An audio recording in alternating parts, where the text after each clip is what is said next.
Tu es l'alpha et l'oméga. Nous t'adorons, Seigneur. Je vous salue tous dans le nom de notre Seigneur et Sauveur Jésus-Christ. Nous sommes aujourd'hui dimanche 12 avril 2020. Nous sommes au thème de notre enseignement que nous avons commencé depuis le mardi. Et Dieu nous a fait grâce parce que depuis le mardi, il nous a permis de partager la bonne parole de Dieu avec son peuple. Nous avons parlé de la célébration de la fête de Pâques. Et le thème qui a retenu notre attention était le suivant: célébrons la fête car Christ, notre Pâques, a été immolé. Christ, notre Pâques, a été immolé. Nous qui sommes des enfants de Dieu, nous qui avons accepté le Messie que Dieu a envoyé à l'humanité, nous avons mille raisons de nous réjouir. Parce qu'en réalité, lorsqu'on parle des fêtes chrétiennes, la Pâques chrétienne fait partie de ces fêtes-là qui doivent amener tout enfant de Dieu à véritablement se réjouir. Après cette fête, il y a la Pentecôte, qui est aussi l'une des fêtes qui doit retenir l'attention des enfants de Dieu. Hormis ces deux fêtes, la plupart des autres fêtes sont des fêtes juives, et certaines fêtes qu'aujourd'hui nous célébrons, je le dis dans l'ensemble, pas parce que ce sont des fêtes chrétiennes. Quelqu'un va me dire qu'il y a une discussion là-dessus, mais je dirais simplement que nous les faisons parce que nous exploitons ces jours pour annoncer l'évangile. C'est tout. Sinon, en réalité, le chrétien doit se réjouir parce qu'en lieu et place du chrétien ou en lieu et place de l'homme pécheur, le Fils de Dieu est venu sur cette terre donner sa vie afin que le cœur du Père soit dans la joie et que le Père accorde son pardon à l'humanité. Que le nom de Jésus-Christ soit béni. Nous avons donc commencé notre enseignement par une introduction. Nous avons donné deux versets. Exode, le chapitre 12. Nous avons lu tout le chapitre. Nous avons lu le chapitre 11. Et nous avons donné le contexte de ce chapitre 12 d'Exode, où il a été question de l'institution de la Pâque juive. Cette Pâque, à l'occasion de laquelle Israël a été sauvé par le biais d'un sacrifice. Israël a été sauvé. Non seulement les premiers-nés ont été sauvés, mais tout le peuple d'Israël a été sauvé et a pu sortir de l'Égypte pour aller vers le pays promis. Et nous avons dit qu'à l'image de cette Pâque juive, Christ est venu pour que nous, qui sommes des pécheurs, qui ne sommes pas des juifs, nous qui sommes des païens, nous aussi, nous ayons accès au salut que Dieu a préparé pour l'humanité. Ainsi donc, nous avons dit dans notre introduction que 1 Corinthiens chapitre 5, versets 7 à 8, où Paul exhortait à célébrer la Pâque parce que Christ, notre Pâque, a été immolé. Cela s'adressait non seulement à Israël, mais ça s'adresse à tout le monde entier. Et nous nous sommes introduits donc dans cette adresse où nous avons fait ressortir l'élément qui dit que le sacrifice de Christ nous donne accès au salut, à la délivrance. Parce que nous aussi, certes, nous n'étions pas en Égypte, mais lorsque nous vivions loin de Dieu, cela était semblable à une vie en Égypte. Nous étions donc esclaves de Pharaon, que nous pouvons appeler le diable, qui nous tenait captifs. Nous étions liés dans ses chaînes. Et par l'œuvre de Christ, aujourd'hui, nous sommes libérés. Nous sommes devenus une nouvelle créature. Christ, donc, nous a affranchis péché et de son esclavage.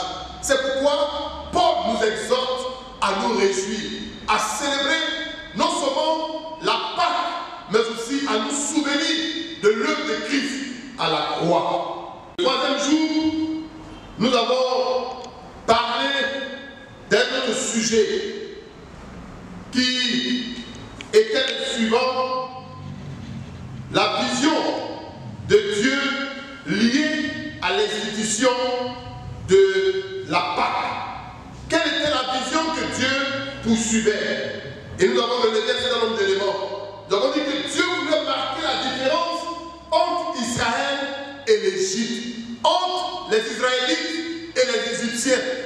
De même que Dieu voulait marquer la différence par la Pâque chrétienne, Dieu veut marquer la différence entre ceux qui ont accepté Jésus et ceux qui ne l'ont pas encore accepté, entre les enfants de lumière et les enfants des ténèbres. C'est pourquoi tous ceux qui ont accepté Jésus, qui ont reçu Jésus comme leur Seigneur et leur Sauveur, sont appelés enfants de lumière. Ils sont passés des ténèbres à la lumière. Nous avons dit que Dieu voulait qu'Israël sache qu'il est désormais un peuple d'adorateurs pour Dieu seul. Si autrefois nous étions affiliés à de l'adoration de bien des divinités par l'œuvre de Christ, nous sommes appelés désormais à adorer un seul Dieu, un seul Seigneur. C'est ça qui est merveilleux. Désormais, nous n'avons affaire qu'à celui qui a créé le ciel et la terre. Et le troisième élément, nous avons dit que par cette Pâque, Dieu voulait montrer à Israël qu'il est un peuple missionnaire. Tout enfant de Dieu est appelé à exercer la mission. Et cette mission consiste à parler de l'amour de Dieu autour de nous et à parler du pardon qui est disponible avec Christ. Quatrième élément, nous avons dit que Dieu voulait qu'Israël adore un seul Dieu, contrairement aux divinités qui se trouvaient en Égypte et dans bien d'autres contrées, soit à Canaan, en Mésopotamie, en Babylonie. Dieu voulait qu'Israël adore un seul Dieu. Aujourd'hui, il y a des personnes qui ont des fétiches chez elles, des gris-gris sur eux, beaucoup de bagues, tel accident, tel poison, tel fétiche, telle sorcellerie. Ils ont tellement de divinités sur eux. Laissez-moi vous dire, les bien-aimés, vous qui allez m'écouter, que Jésus est capable de tout concilier. Lui seul, il est tout suffisant. Par cette Pâque, Dieu voulait donner à son peuple un jour de célébration. Un jour de célébration. Dieu voudrait que le peuple de Dieu, le peuple qui s'est acquis, apprenne à le célébrer. Et notre rôle aujourd'hui, c'est de célébrer le Seigneur. C'est de le louer. C'est le sens de notre culte. Et c'est le sens du culte de ce matin. Louer les bienfaits de notre Dieu. Célébrer la grandeur de notre Dieu. Proclamer la suprématie de notre Dieu. Nous réjouir du fait que nous étions esclaves et que désormais nous sommes devenus libres. Car si le Fils t'a franchi, tu seras réellement libre. Est-ce que Jésus t'a franchi? Moi, Christ m'a franchi et je suis totalement libéré. Et je veux que tu apprennes à être reconnaissant au Seigneur. Mais pour le faire, il faut d'abord qu'il te libère en l'acceptant comme ton Seigneur et ton sauveur personnel. Par cette Pâque, Dieu voulait te montrer qu'il est, s'il en était besoin, sa capacité à protéger et à garder ceux qui lui appartiennent. C'est un acte de foi qu'Israël a posé. Et le vendredi, nous avons parlé de la place du sang dans la Pâque juive et dans la Pâque chrétienne. Nous avons parlé de la puissance du sang qui s'est dégagée du sacrifice qu'avaient accompli les Hébreux en Égypte. Et nous avons dit que la supériorité du sang de Christ est exceptionnelle vis-à-vis ou comparativement à ce sang qui a été fait, qui a été coulé en Égypte. Le sang de Christ est plus fort et plus important que le sang des boucs et des taureaux, comme nous dit Hébreux, le chapitre 10. Et aujourd'hui, dimanche, je voudrais vous inviter à voir avec moi ce thème, célébrons Jésus, l'agneau de Dieu, le fondement de notre délivrance complète. Célébrons Jésus, l'agneau de Dieu, le fondement de notre délivrance complète. Oui, quand je parle de délivrance complète, cela prend en compte notre corps, notre âme,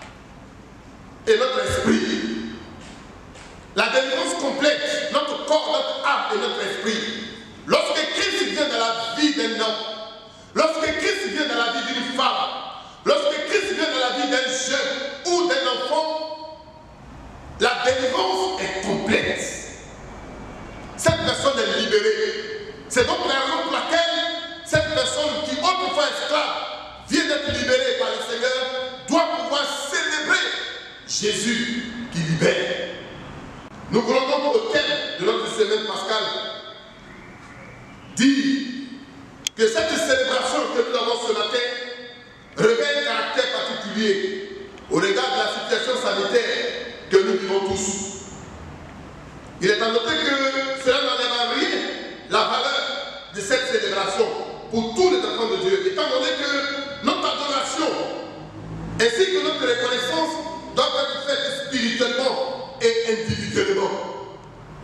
Alors, que cette célébration soit pour nous l'occasion de demander au Saint-Esprit de nous faire entrer dans la profondeur de la compréhension du sacrifice de notre Seigneur et Sauveur Jésus.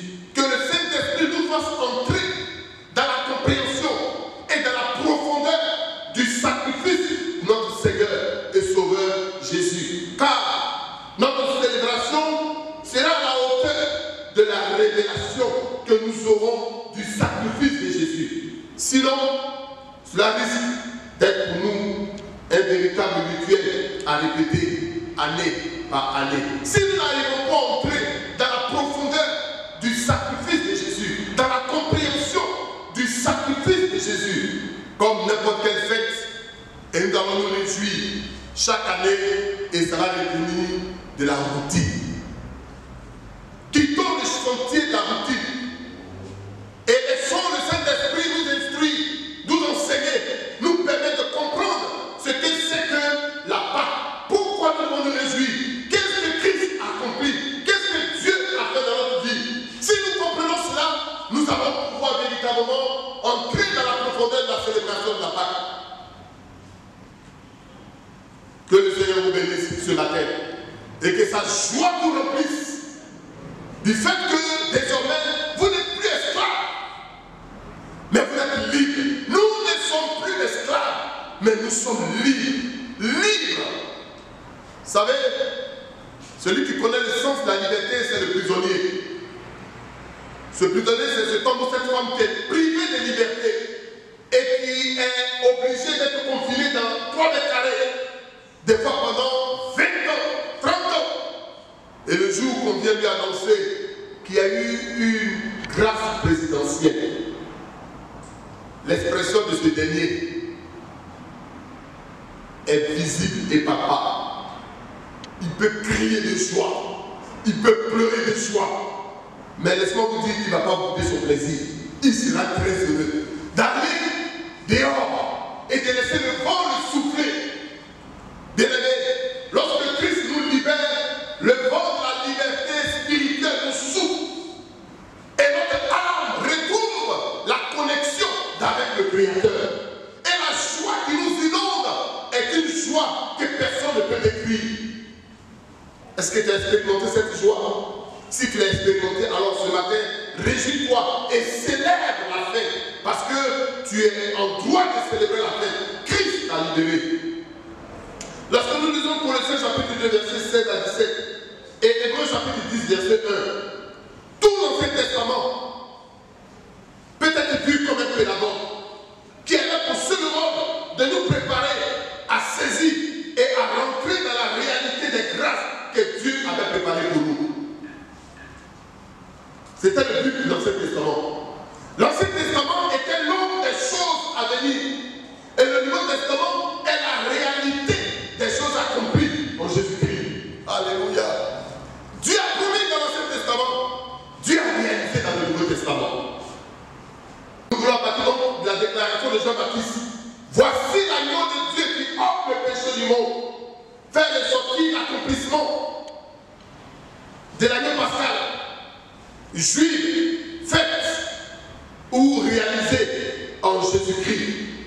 Jean, comme je l'ai dit précédemment, savait par les Écritures qu'à la fin, Dieu enverrait son Messie.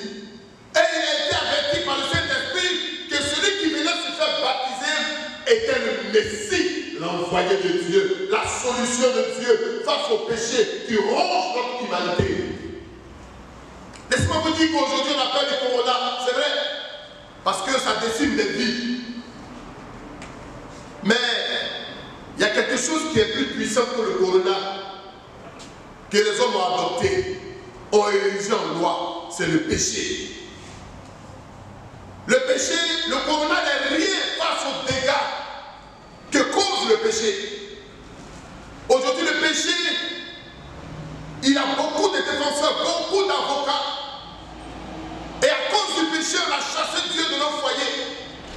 À cause du péché, on a chassé Dieu de nos écoles. On a chassé Dieu de notre administration. À cause du péché, on a chassé Dieu de notre cité, de nos pays, de nos continents. Et laissez-moi vous dire que là où on chasse Dieu, le péché devient le maître. Notre monde est désemparé aujourd'hui. À cause du corona, les avions sont cloués au sol, les bateaux sont dans les ports, les véhicules sont garés, les cars, les fusées, les trains, tout est à l'arrêt. Mais ce n'est rien. Le corona n'est rien. C'est vrai, ça tue des vies. Je compatis avec ceux qui ont perdu les êtres chers. Mais les dégâts que cause le péché, si on devait chiffrer ça chaque soir à la télévision, je vous assure, vous allez comprendre que le péché, c'est le pire ennemi de l'humanité. Christ t'aime. Jésus a pris ta place à la croix. Tu ne peux pas te réjouir aujourd'hui tant que tu ne bois pas, tant que tu ne fumes pas la drogue, tant que tu ne couches pas avec 2, 3, 4 jeunes filles. Tu ne peux pas te réjouir. Et ta réjouissance est de courte durée. Parce qu'en réalité, ces choses ne peuvent te donner la véritable réjouissance. Moi, je suis heureux. J'ai la joie parce que j'ai Jésus dans mon cœur, j'ai Jésus dans mon âme, j'ai Jésus dans mon esprit. Je marche avec Jésus, j'ai la joie et je peux me réjouir ce matin parce que Jésus a tout accompli pour moi. La Pâque juive et tout le sacrifice qui l'entoure contenait un symbolisme prophétique très riche qui nous ouvre la fenêtre sur l'œuvre de Christ accompli à la croix. Car en juxtaposant les points suivants, dans Exode chapitre 12, nous aboutissons avec exactitude à la vie et à l'œuvre de Christ à la croix pour la délivrance de l'humanité. Premier élément, comme preuve, toute la Pâque juive nous parle de la grâce salvatrice de Dieu à l'égard d'Israël. Toute la Pâque juive. Tout le contour de la Pâque juive nous parle de la grâce de Dieu à l'égard du peuple d'Israël. La grâce, c'est une faveur que l'on ne mérite pas. Comme je l'ai dit, c'est comme un criminel qui est en prison et qui reçoit une grâce présidentielle.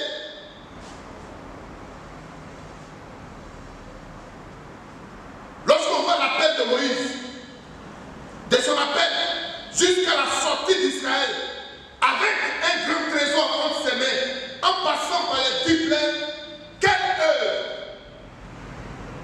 quel don particulier, quel acte sublime avait accompli le peuple d'Israël vis-à-vis de Dieu pour mériter ou pour avoir cette grâce.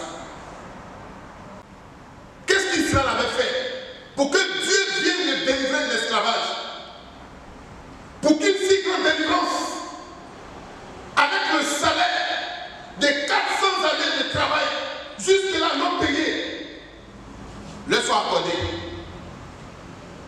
Qu'est-ce qu'Israël a fait? Parce que tenez-vous bien, ils étaient esclaves, mais ils sont sortis avec les richesses, des richesses. Ça veut dire que pendant 400 ans, Israël n'a pas été payé, bien qu'il travaillait pour Israël, du moins pour l'Égypte. Israël n'a pas perçu son salaire, mais Dieu va lui faire un rappel de 400 années de travail.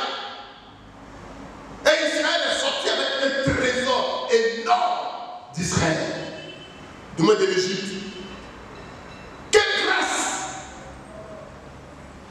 Qu'est-ce que tu as fait pour mériter ce que tu as? Tu devais mourir. On a prié pour toi, tu as été guéri. Tu n'avais pas d'enfant. On a prié pour toi, tu as eu un enfant. Tu ne travaillais pas. On a prié pour toi, tu as eu du travail. Tu étais malade, on a prié pour toi, tu as été guéri. Tu avais été programmé, on a prié pour toi, tu as été déprogrammé. Et Dieu t'a programmé désormais pour la vie. Qu'as-tu fait d'extraordinaire pour avoir cette grâce de la part de Dieu? Le Nouveau Testament nous dit dans Romains chapitre 5, verset 8, Dieu prouve son amour. Parce que lorsque nous étions encore des pécheurs, Christ a donné sa vie pour nous. Deuxième élément, le sang de l'agneau innocent sur le cadre des portes. Christ a versé son sang pour que nous recevions la vie de Dieu. Hébreux chapitre 9, verset 22. Un animal qui ne sait même pas ce qui se passe entre Dieu et Israël, entre Dieu et l'Égypte, va venir se mettre entre Israël et Dieu pour servir de rançon. Christ a servi de rançon pour que le cœur de Dieu soit apaisé, afin que toi aujourd'hui tu changes d'identité. Ne vois-tu pas l'occasion pour toi de célébrer le Seigneur? Célèbre-le, bien-aimé, tous les jours, parce qu'il a tout accompli pour toi. L'agneau pascal était un sacrifice. Exode chapitre 12, verset 7, dont le but était de remplacer le premier-né, non seulement des hommes, mais le premier-né des animaux. La catastrophe qui s'est abattue sur l'Égypte, c'est que les premiers-nés étaient morts, mais aussi les premiers-nés des animaux étaient morts. Mais Israël a pu conserver ses premiers-nés humains et ses premiers-nés des animaux. Quelle grâce! Quelle grâce! Les premiers-nés des lapins, les premiers-nés des chevaux, les premiers-nés des moutons, les premiers-nés des poulets, tout cela était préservé. Quelle grâce! Oh, que le nom de Jésus soit béni. Et dans chapitre 12, verset 5, l'agneau était sans défaut. Cet agneau préfigurait la sainteté et la pureté de Christ. Jean le chapitre 8, le verset 46. Hébreux chapitre 4, verset 15. Autant l'agneau pascal juif était pur, Christ était encore meilleur en termes de pureté. Il n'a commis aucun péché, nous dit la Bible. Il a été tenté en tout. Il est exceptionnel. Tous les fondateurs des religions ont leur divinité ou ont leur messie. Mais Jésus, il est exceptionnel. Il n'a commis aucun péché. Cinquièmement, l'aspersion du sang sur le cadre des portes, geste de foi et d'obéissance. De même, celui qui veut avoir et recevoir le salut de Dieu doit avoir la foi dans l'œuvre et la personne de Christ et l'obéissance à sa parole. Ce qui a été donné à Israël d'expérimenter, c'est que Moïse lui a dit de tuer l'animal, de prendre le sang et de mettre sur le linteau des portes. C'est un acte de foi et d'obéissance. De même, si tu veux célébrer le Seigneur, si tu veux goûter au salut de Jésus-Christ, la foi et l'obéissance. Crois au Seigneur Jésus et tu seras sauvé. C'est tout. Donne ta vie, place ta foi en Jésus et tu seras sauvé. Le sacrifice de l'agneau faisait entrer Israël dans une nouvelle perspective, dans une nouvelle vision de son existence. Ainsi, l'œuvre de Christ nous fait entrer dans la destinée que le Seigneur a arrêtée pour nous bien avant la fondation du monde. Éphésiens chapitre 2, versets 5 à 22. Pour terminer notre semaine d'accentuation sur la Pâque, je dirais ceci, nous avons mille raisons de célébrer la fête, car Christ, notre Pâque, a été immolé. Désormais, nous ne sommes plus maudits, nous ne sommes plus des pécheurs invétérés, nous ne sommes plus sur la liste des perdus, nous ne sommes plus dans le couloir de la mort, nous ne sommes plus sur le pouvoir des pharaons, c'est-à-dire le diable, car nous sommes libres et notre liberté est mise sous la domination de Jésus-Christ. C'est lui qui nous a sauvés. Célébrons donc la fête en sachant que nous sommes libres pour être esclaves de Dieu, car l'esclavage de Christ vaut mieux que la liberté que nous sommes, les hommes et le diable, parce qu'en ce moment, nous ne sommes plus libres. Venez donc célébrer la Pâque et célébrons la Pâque, mes bien-aimés, dans vos maisons, ce dimanche, ce lundi, célébrez la Pâque avec vos familles. Le lundi, c'est férié. Célébrez la Pâque avec votre épouse, avec vos enfants.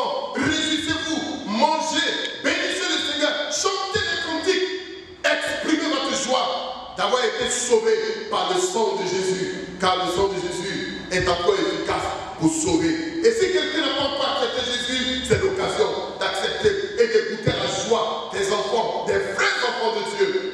Viens donc à Jésus, mon ami, et tu vas expérimenter cette joie. Célébrons la Pâque. Je vous encourage à vous réjouir dans la présence de Dieu. Là où les gens pleurent, réjouissons-nous et crions à Dieu parce qu'il est fidèle pour nous écouter et pour nous soumettre notre louange. Que le Seigneur vous bénisse et que sa grâce se repose sur vous au nom de Jésus. Amen.